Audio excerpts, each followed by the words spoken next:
तर एक महत्त्वाची बातमी, नाशिकमध्ये पूर्व विधानसभा मतदारसंघात राडा झालेला आहे। भाजप आणि पवार गटाच्या कार्यकर्त्यांमध्ये हा राडा झालेला आहे। गणेश गीते यांच्याकडून पैसे वाटप सुरू असल्याचा भाजपचा आरोप आहे। गणेश गीतेंच्या कार्यकर्त्यांची भाजप कार्यकर्त्यांनी गाडी फोडलेली आहे। गणेश गीते पवार गटाचे नाशिक पूर्वचे उमेदवार आहेत। भाजप आणि पवार गटाच्या कार्यकर्त्यांमध्ये हा राडा झालाय। दोन दृश्य पाहतोय, कशा प्रकारे ही गाडी जी आहे ती फोडली गेलेली आहे। पैसे वाटप करत असल्याचा आरोप करण्यात आला आणि गाडी फोडण्यात आलेली आहे। गणेश गीते हे पैसे वाटतात असा आरोप भाजपचा आहे।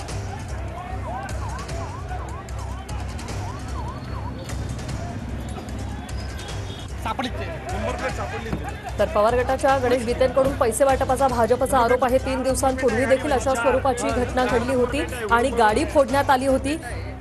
नाशिकमध्ये, नाशिक पूर्वमध्ये विधानसभा मतदारसंघात हा राडा पाहायला मिळालेला आहे। भाजप आणि पवार गटाचे कार्यकर्ते जे आहेत त्यांच्यामध्ये हा राडा झालेला आहे। पैसे वाटपाचा आरोप करण्यात आला। गणेश गीते हे पवार गटाचे नाशिक पूर्वचे उमेदवार आहेत आणि त्यांची गाडी जी आहे ती फोडण्यात आलेली आहे।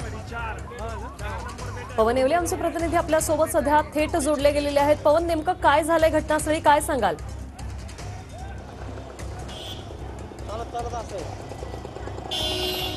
नक्कीच नाशिकच्या पंचवटी परिसरामध्ये दोन गटात आपल्याला वाद पाहायला मिळाला। खरं तर 2 दिवसापूर्वी देखील नाशिक शहरात अशाच पद्धतीची एक घटना जी आहे ती घडली होती।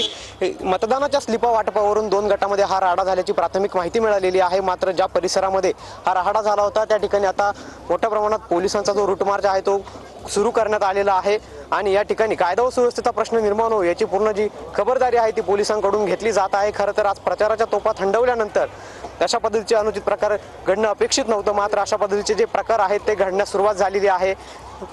जे कार्यकर्ते होते त्यामध्ये त्यांना मतदानाच्या स्लिपा वाटत असताना पैसे वाटल्याचा संशय आला आणि त्यामधून भाजप आणि शरद पवार गटामध्ये हा राडा झालेला आहे। खरं तर नाशिक पूर्व विधानसभा मतदारसंघात गेल्या 2 ते 3 दिवसांपासून अशाच पद्धतीची परिस्थिती जी आहे ती आपल्याला पाहायला मिळत आहे। सध्या आपण भाजपचे आमदार राहुल ढिकले यांच्या निवासस्थानाच्या परिसरात आहोत आणि या ठिकाणी जर बघितलं तर आपल्याला मोठी कार्यकर्त्यांची गर्दी या ठिकाणी पाहायला मिळत आहे आणि नाशिकमध्ये अशा पद्धतीचं जे चित्र आहे ते आपल्याला सध्या पाहायला मिळत आहे। नक्कीच, धन्यवाद पवन तुम्ही दिलेल्या या माहितीसाठी।